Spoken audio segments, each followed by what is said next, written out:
North stings the corner. You know it's coming. You still can't stop it.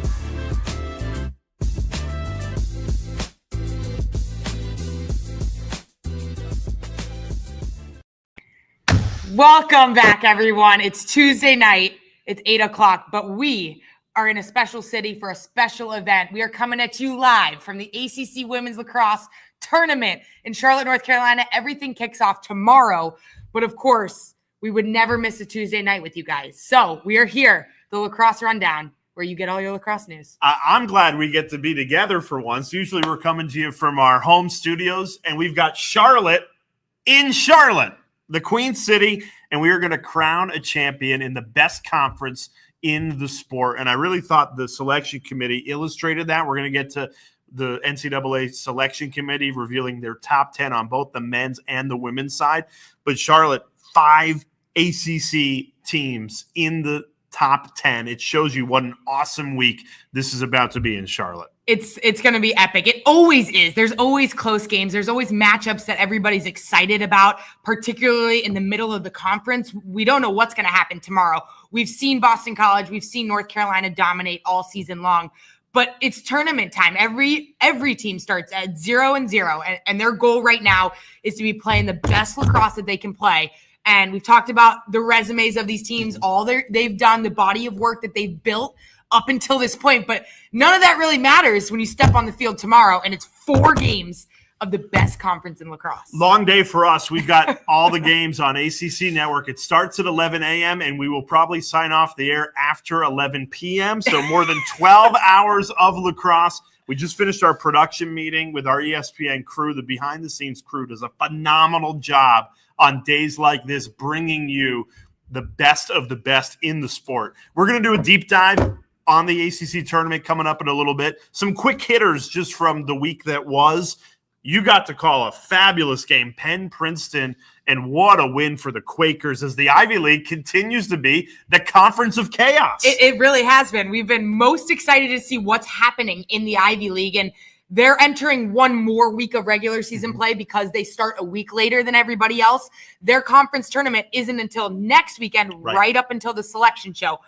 But Princeton, they won the Ivy League regular season title, which means they are hosting the Ivy League tournament. They've got that locked up, and the 4 seeds are now locked up for the Ivy League tournament. But the Penn Quakers, do not sleep on them. I was calling the game with Drew Carter, Princeton versus Penn, on a Wednesday night. Let us know if you guys watch that in the chat right now. But what a win for the Quakers. Backs up against the wall. They were outside looking into the top 4 seeds of the Ivy League, and it was a must-win situation, and they pulled it off on a Wednesday night under the lights. Anna Brandt, we've talked about her before, but she, in my opinion, is one of the best midfielders who does a little bit of everything for them. She leads their team in ground balls, causes turnovers. She's scoring. She had 12 goals on the week, three goals in that game. Crazy. And then the weekend game they had against Cornell, 9 goals on the day as a midfielder who doesn't come out of the game, by the way. She plays almost every minute. That's some Charlotte North numbers right there. Not as a midfielder. And I think when you are playing your best lacrosse at the right time of the year, this is where it matters most. I think a player like Anna Brandt puts herself in the Tewaaraton conversation if Penn can continue. Let's say they go in and win the Ivy League tournament, which they could. They could. And Princeton's hosting, we mentioned, but Penn beat Princeton in the Ivy League semifinals a season ago and made it to the Ivy League championship, which they lost in overtime to Yale. So the Quakers, they're fighting for that title, to reclaim that title that they won 2 seasons ago. But the Princeton Tigers, although they dropped a game then, they have been so impressive in terms of all that they've done throughout the season, particularly on the offensive end. They're 4th in the RPI, which we'll get to in a little bit. But the Princeton Tigers, despite losing that game, if they do well in the Ivy League tournament, they could be positioned very well in the NCAA tournament. Yeah, and we'll explain what RPI means. It is not a school in Rochester. It is what the selection committee uses heavily to decide where everybody should be bracketed. And I think what's really important is you look at, we're going to talk about the ACC tournament and the Big Ten tournament and the Ivy League tournament. It's how you perform in those tournaments that's really going to differentiate in that committee room. And that's where, if you look at the Ivy League, a team like Harvard doesn't get an opportunity now to improve their standing. They're on the outside looking in. Credit to Brown getting their way into the Ivy League First tournament. time in program history that the Brown Bears are in the Ivy League tournament. Now, they go on and perform well at the Ivy League tournament. Who's to say they're not getting into the NCAA tournament? Even if they lose in that semifinal, I think they're a team. I think the Ivy League could get 5 teams in. We've said it for the last couple of weeks. It sounds crazy that you could miss your conference tournament and still make the NCAA tournament, but that's the type of year it's been in the Ivy League. It is. It's been impressive. Now, how about the Big Ten? We've talked about how Northwestern has really put the pieces together every week. They've separated. They've looked better and better. They go on and beat Michigan. They claim the Big Ten regular season title, which I think we all expected heading into the season. Now, they've got the Big Ten tournament, and anything can happen. We saw it last year. There were a ton of upsets in the opening round of the Big Ten tournament. That said, Northwestern still the heavy favorites to win. I think we would be shocked if they didn't win the Big Ten tournament. The interesting thing for me, 2 teams. Michigan, who was a top 5 preseason team that people were very high on, that really lost steam in the early part of the season. They're playing their best lacrosse right now. And then Johns Hopkins, without Ashley Mackin, they still haven't shown that consistency. They gutted out a win against Penn State. They did. But can they go to the Big Ten tournament and show that they belong in that top-tier conversation? Because I worry that without Mackin, they've fallen behind a Michigan and a Maryland. I mean, talk about Maryland. We could be seeing a Maryland-Northwestern rivalry game in that Big Ten championship. We're used to seeing that this time of year. But I think you bring up a good point. We talk about the Ivy League affecting what happens at Selection Sunday. The Big Ten shaking out their tournament is going to heavily affect the seeding of a team like Maryland and Michigan, but also Hopkins, who needs to have a good performance. Despite all the success they've had this season, as of late, it hasn't been the same. So we got to see a good performance for them moving into Selection Sunday. And could we get a scenario where everybody under Northwestern beats each other up, and there's actually only one Big Ten team ranked in the top 8 seeding on Selection Sunday? Because I think it's possible. I think it's possible. It's hard to argue with the RPI and where everybody stands right now. So RPI is something that the committee weighs heavily when they seed teams for the NCAA tournament. And there are multiple Big Ten teams in that top 10 for the RPI. You've got Northwestern, you've got Hopkins, and Maryland. They're all in the top 10. Right. So it would be hard to say that Northwestern would be the only seeded team. Now, I do think that these Big Ten teams could maybe fall to a 7 or 8 seed. Not sure, but that's what makes this game and this state of women's college lacrosse so exciting. So let us know who you guys think in the chat is going to take home the Ivy League title and the Big Ten title. 2 conference tournaments. We're at the ACC tournament, but those are 2 conference tournaments that we can't wait to see shake out. And give us your thoughts on the ACC, because coming up in about 10 minutes from now, we are going to do a deep dive on everything you need to know. Game starting tomorrow, Wednesday, 11 a.m., 4 games in the quarterfinal, semis on Friday, and then the championship noon Sunday, all from Charlotte. All right. We haven't gotten to talk as much men's lacrosse as we have wanted because we've had some awesome guest interviews on our show the past couple of weeks. But we've got to highlight the headliner, the biggest story in the men's game, CJ Kirst. We've talked about him earlier in this show. The front runner, if not the clear favorite. Oh, you can give it to him. For the You Tewaaraton. can ship it to Ithaca. The Tewaaraton is going to be CJ senior Kirst. attacker has now tied the NCAA all-time scoring record. This is a goals record that was actually broke last year by University of Virginia's Peyton Cormier, the big, strong Canadian finisher on the inside. But CJ Kirst has now tied the record and still has a game to be played in the regular season this Saturday. This was the moment it happened. Versus Harvard. You know what this is like. You know what it's like to put the ball in the back of the net to make history, tie a goal record. Take us through that moment. It was such a slick finish on the doorstep. It's so fitting that he makes everybody around him better in that offense. You can tell by the dominant season that the Big Red have had. I'm so excited for him because he's such an awesome person and teammate, and you can tell by the way that he plays with the people around him, but he's so dominant in the way that he handles his matchups and the way that he consistently scores. And I know we talked about Peyton Cormier breaking it last year. He did it in the playoffs.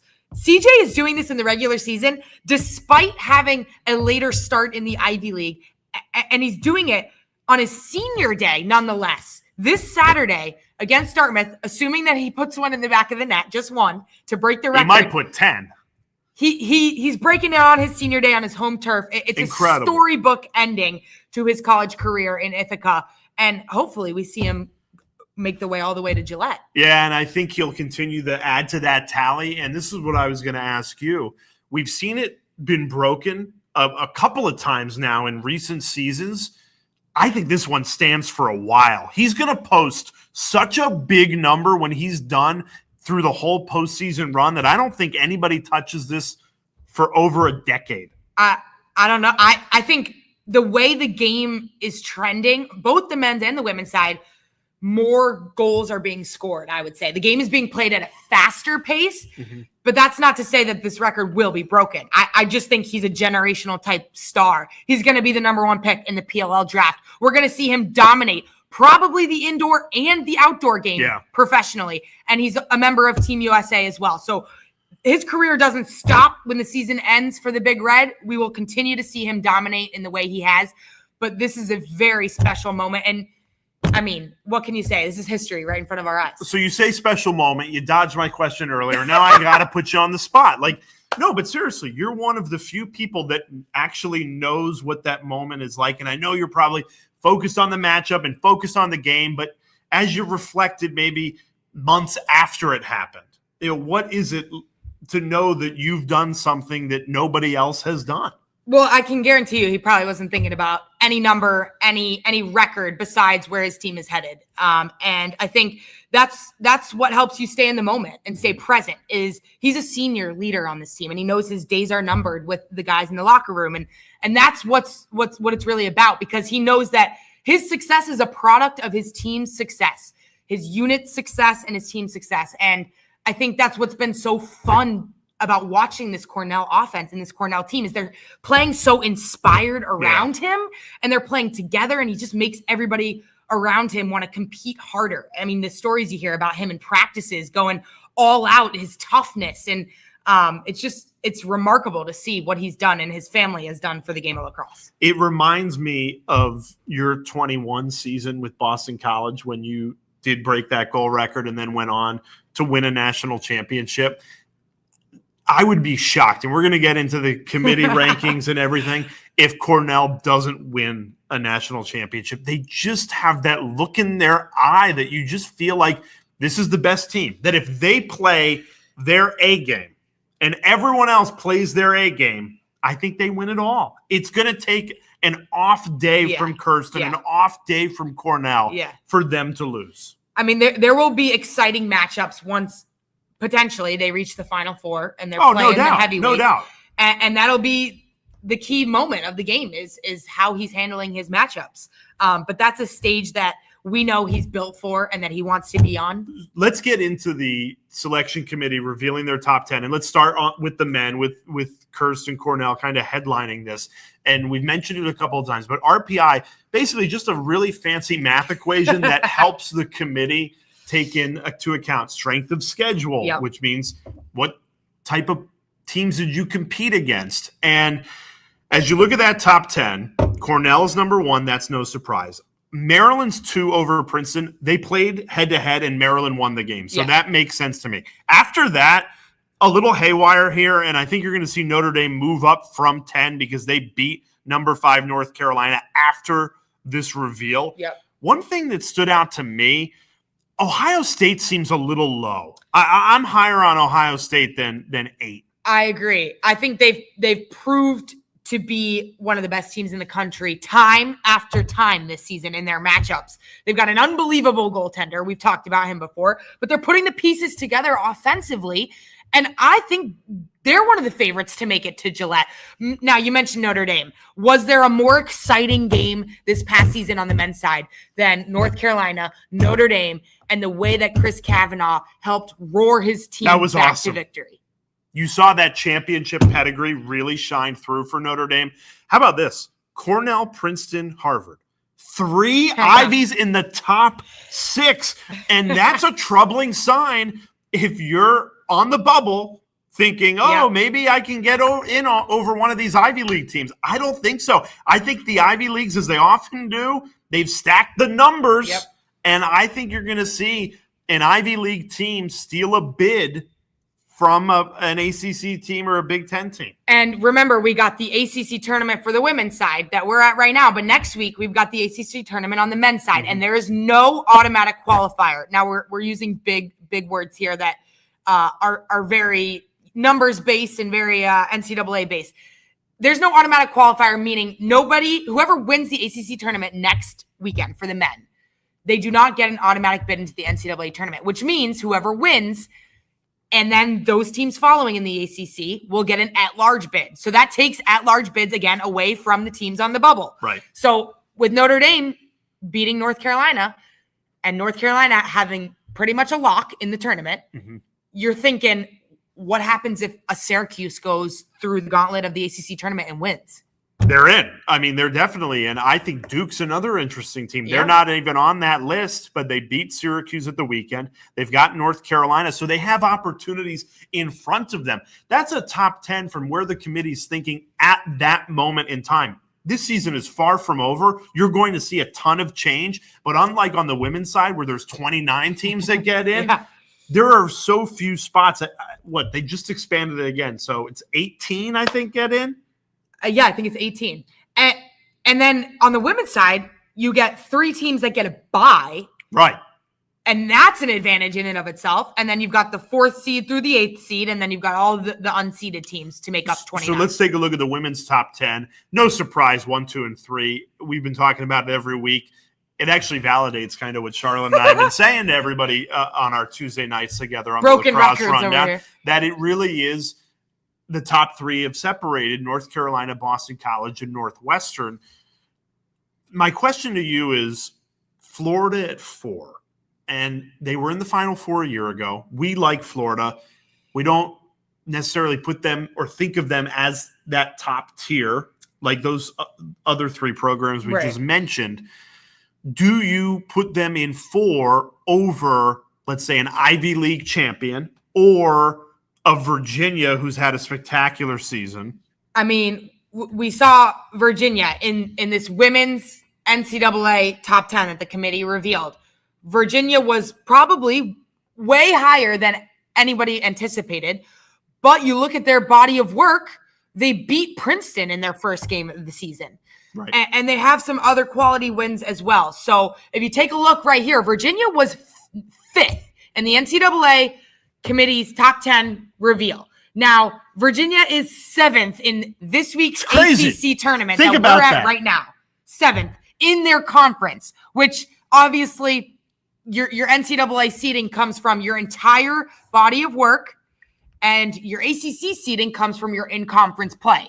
So that's why that had shaken out the way it did. But that was probably my biggest shock.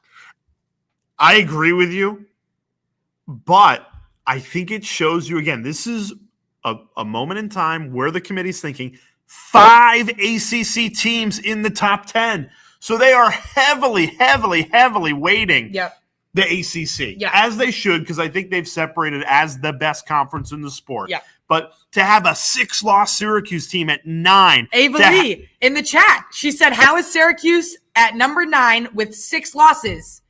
Well, they're just heavily weighting the ACC. So they're looking at Syracuse's wins. Over a Stanford, a Maryland. And they have the number 1 toughest strength of schedule, which is a statistic. And they beat Virginia. Yes, they did, in a 1-goal game. And so that's that win against Virginia, who you're seeing at number 5, is what's keeping Syracuse in the top 10. And I think you come to, like, Virginia, for example. They're number 5.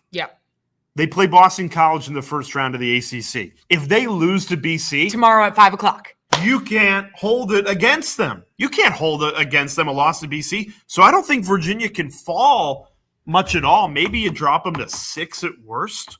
I mean, that's what I'm saying, is so much is going to shake out tomorrow, Friday, and Sunday here in Charlotte, North Carolina at the ACC tournament. But then you have a team like Princeton, who in the RPI, which is weighed heavily, is ranked 4th. So it's BC, UNC, Northwestern in the top 3, and then it's Princeton. So we've got a great question for Madeline in the chat. Oh, let's go. How Madeline. is Stanford lower than Virginia with 5 losses, and Stanford only has 4? And Stanford beat Virginia head-to-head in Charlottesville. And I understand the question. Now, I think, and Stanford, again, to put it in perspective, they are 3rd in the ACC at 7-2 in the conference.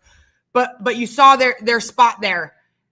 They did drop it in non-conference game to Army. And Denver. I think the Denver loss that's the most recent is one. pulling them down. I don't think the Army loss hurts them that much because I think Army's a really good team. I do too.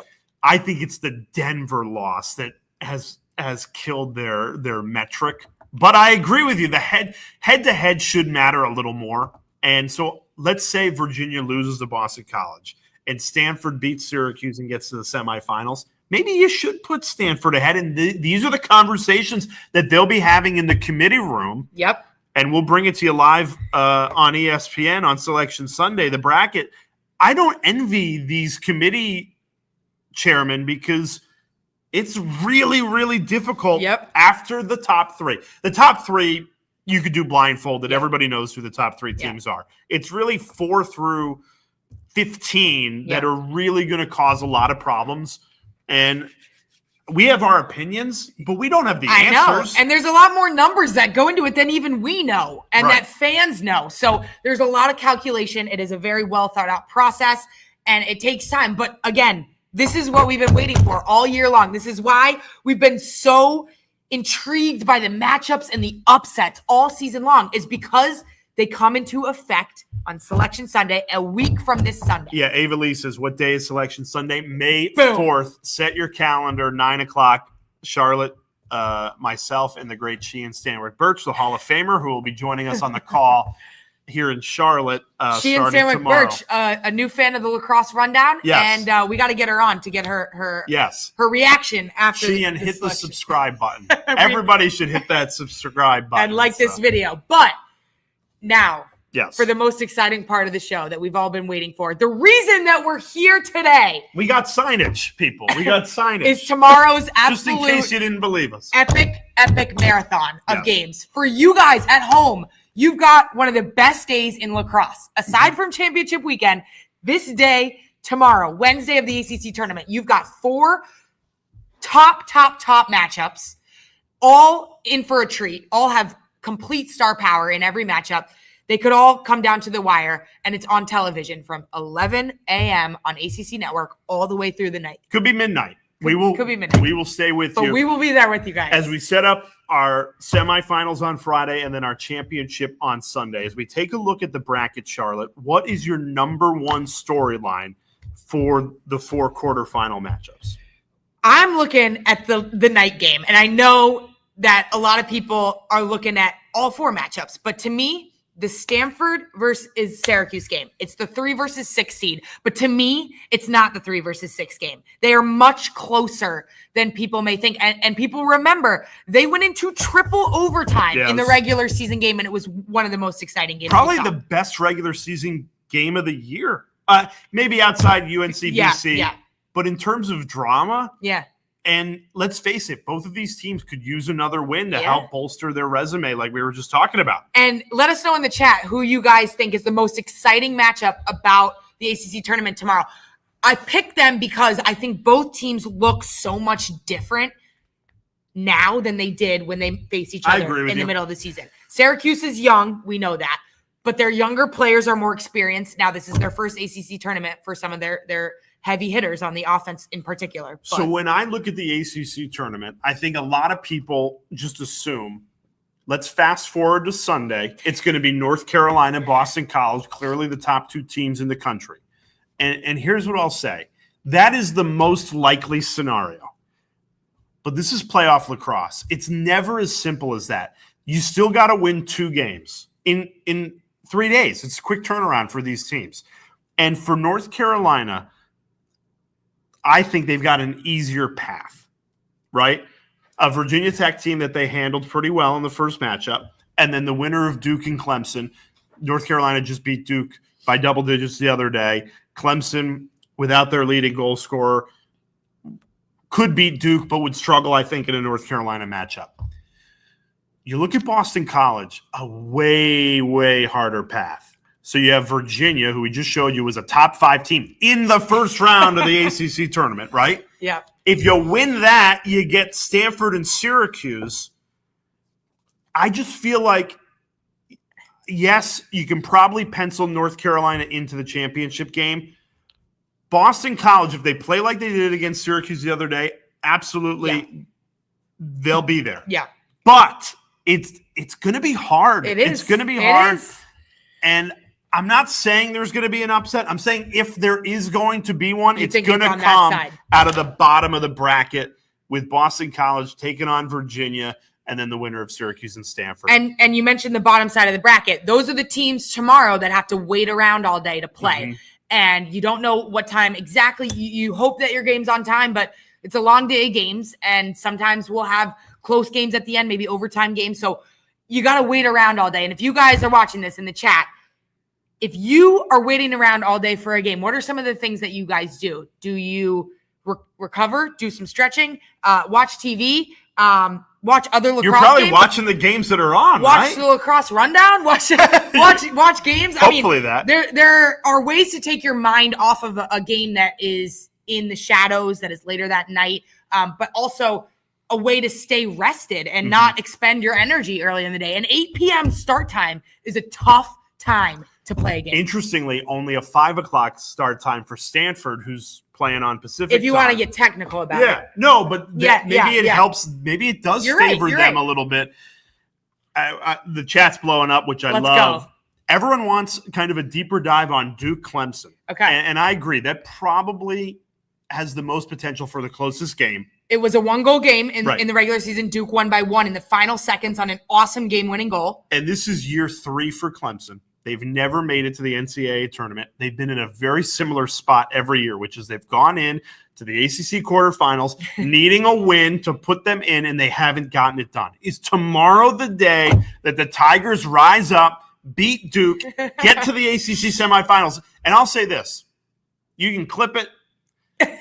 If Clemson beats Duke in the quarterfinals, they are in the NCAA tournament. You think so? I do, because they need to show that they can do it without Caleb McLeod, their leading goal scorer. Yep. And if they can do it against a good Duke team, I think they deserve to be in. They've got Lindsay Marshall, who's an absolute beast, a graduate transfer from Towson, and we've seen her scoring ability all season. They have one of the most game-wrecking defenders in Summer Augustino, who plays in their zone that's extremely high pressure. They come out and they swarm the ball. They create a lot of havoc. So it's going to be interesting to see that matchup as well. I think it could come down to the wire, but like you mentioned, the Tigers are fighting for their life a little bit. Yeah, no, they definitely are. And we're spoiled. You said it. This is my favorite day of the year. Yes, championship weekend as a weekend, I like better, but as a 24 hours, what's better than 4 games in one day? They're all going to be awesome games.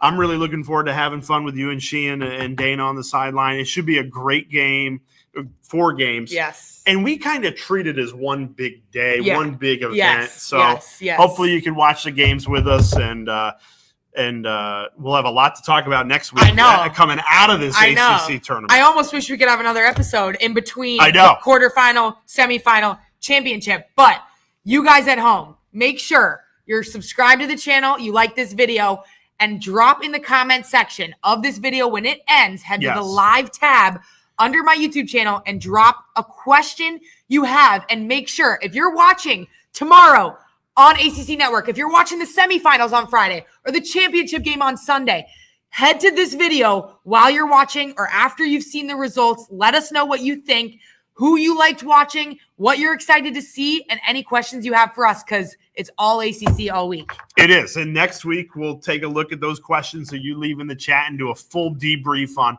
not just the ACC, but all the conference championships going on.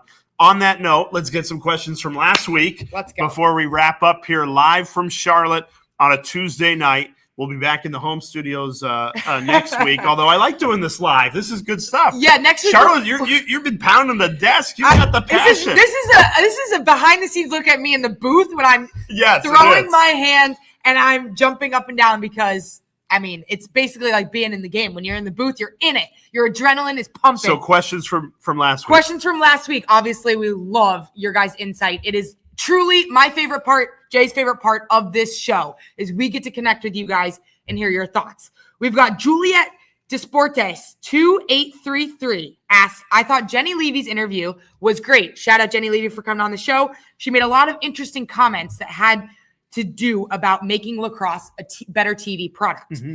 Besides going 10v10, what would be your other suggestions to do so? And what are your thoughts on the introduction of video review? I learned my lesson a few weeks ago. I'm not going to talk about the draw. We love the draw here on the Lacrosse Rundown. We had a draw taker in Charlotte North, so I don't want the draw community coming after me. It's a discussion. It is. And I do think the number one thing you need to do in terms of TV, right? Because that was the question, is TV, is speed up the game.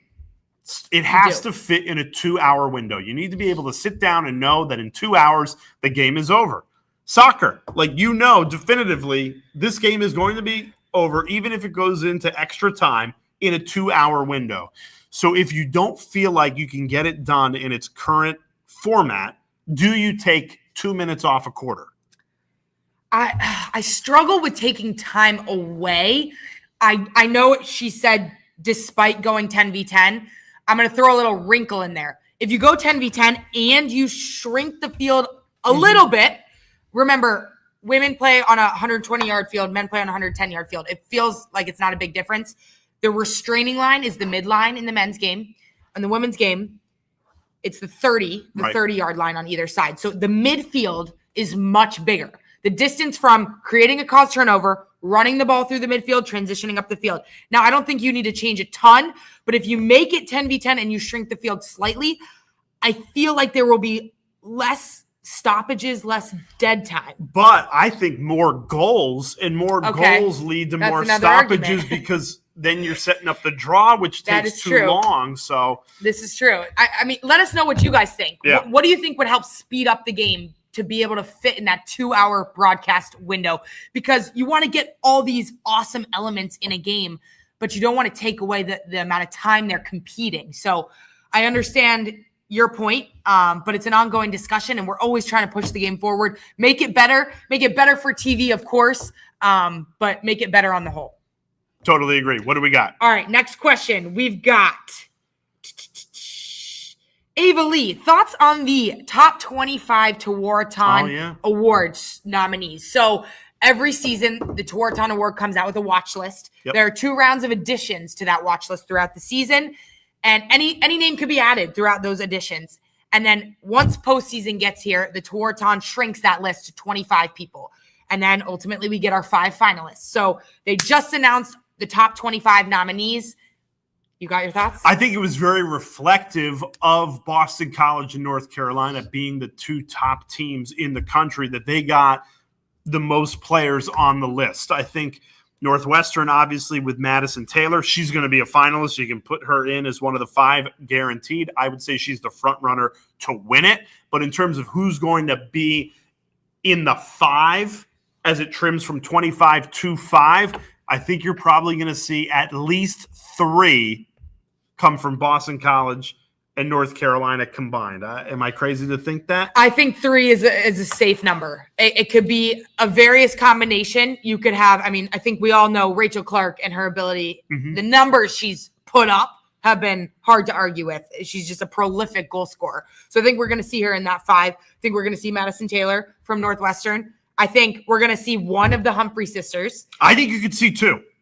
You do? I think both Chloe and Ashley could very well be finalists. If North Carolina goes undefeated, wins an ACC championship, is the 1 seed on their way to potentially a national championship, I think you reward both of them. I don't know. Let us know what you guys think in the chat. I think we'll certainly see one of them. I think a lot is determined on how the rest of this week shakes out. Let us know in the chat what you guys think about that. Could we see, and I know we've talked about it on this show before, 2 siblings like the Thompson brothers be finalists together? We could, but we could also see. And then you got Shea Dolce. I know. And I think, what she did against Syracuse. Yeah, who was watching that Syracuse 87% save percentage. 13 saves, 2 goals allowed. We talked to Acacia Walker earlier today. She goes, it could be the best individual performance ever in the history of Boston College lacrosse? It very well could be. Shutout in the first half.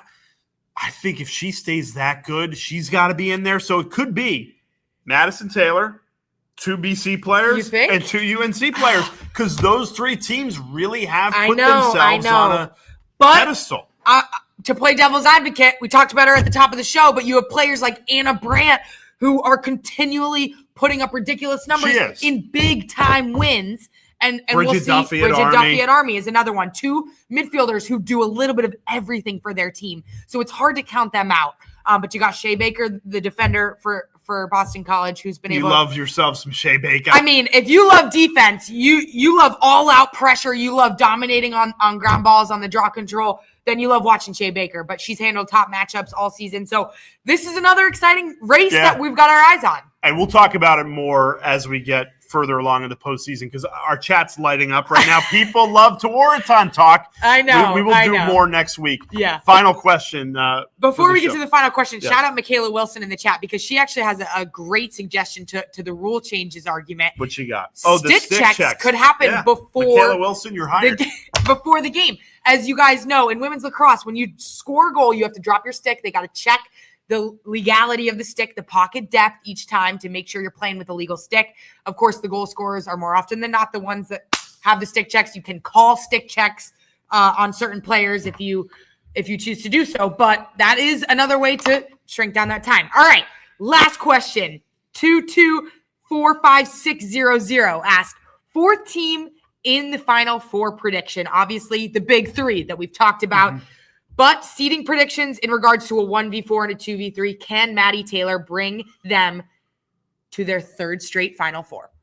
Well, Maddie Taylor's going to be in the Final Four, I think. And I think Boston College and North Carolina will be there as well. So she kind of knew that when she asked the question, because who's going to be the 4th team, I think assumes what we all assume, that it'll be chalk and be UNC, BC, Northwestern as those 3 teams. I'm going to go based off what the selection committee showed us, meaning Florida would be 4 and Virginia would be 5. And I would take Virginia to win that game. Kate Gallica, first team All-American, in my opinion, in the midfield. Might be the best draw taker in the country right now. She'll have to prove it against Abby Harrod in that quarterfinal matchup. But the way she's playing right now has been spectacular. I would pick Virginia to get to the Final Four, which would mean 3 ACC teams. It's crazy. All right, I'm going to go with a little bit of a sleeper pick. And I think this comes from the competitiveness of the league. And I'm going to go with whoever wins the Ivy League tournament. And I think Princeton could be positioned, if they win the Ivy League tournament, to be in the 4-5. To be the 4th seed and to host all the way through. Now, it's going to be hard to argue them being the 4th seed over Florida. And Virginia, who beat them head-to-head. But if they run the table in the Ivy League tournament, they're already 4th in the RPI. Right. That will continue to boost their RPI. And we know how heavily the NCAA committee weighs RPI. So I'm just thinking statistically, I'm thinking maybe bigger picture, they would only have 2 losses on the season. Hey, we got one more Tewaaraton conversation, and it comes from Darien, Connecticut. We had to get Darien in tonight's my hometown. Has there ever been 2 Tewaaraton finalists from the same high school, let alone 3 Tewaaraton finalists if it's the 2 Humphrey sisters and Dolce? We may need to get Charlotte to Darien for a live lacrosse rundown from Darien. Darien's taking over the college scene. You don't even know what you're doing here, people. We have a running joke of how many times Jay mentions his hometown, but that does not take away from the massive amount of talent that lies in the college game from Darien, Connecticut. What a crazy year for that school, that program, that town. I hope all the young lacrosse players in the greater Connecticut area are watching these players dominate at the highest level collegiately in North Carolina's roster, obviously, Boston College's roster, but more than that, Syracuse. I mean, there's many Darien players that are dominating, but We cannot wait for this week. It is going to be absolutely unbelievable. I hope you guys tune in tomorrow starting at 11 a.m. Even if you have school, Oh, come no, on. I'm ESPN kidding. app. I'm kidding. When you guys are in lunch breaks, Yes. tune in because we'll be there with you guys. And then once you guys get out of school, get out of practice, we'll still be on the air because we've got the 5 p.m. game. We've got the 8 p.m. game. It's going to be a lot of fun. And then we do it all again Friday for an even bigger day of semifinal ACC action. I'm looking forward to it, and then we will break it all down a week from tonight. You know where to find us, the Lacrosse Rundown, Charlotte North's YouTube channel. Like and subscribe. We love the community we're building, and this is the best time of the year. We're really going to start picking up steam. It starts right now in Charlotte at the ACC tournament, and we will take you all the way to crowning a national champion at Gillette Stadium Memorial Day weekend. Boom. Thank you guys for joining tonight. It was awesome. We love chatting with you guys. We'll see you back here next week. Don't forget to like and subscribe and drop a comment for next week's show. We'll see you guys next time.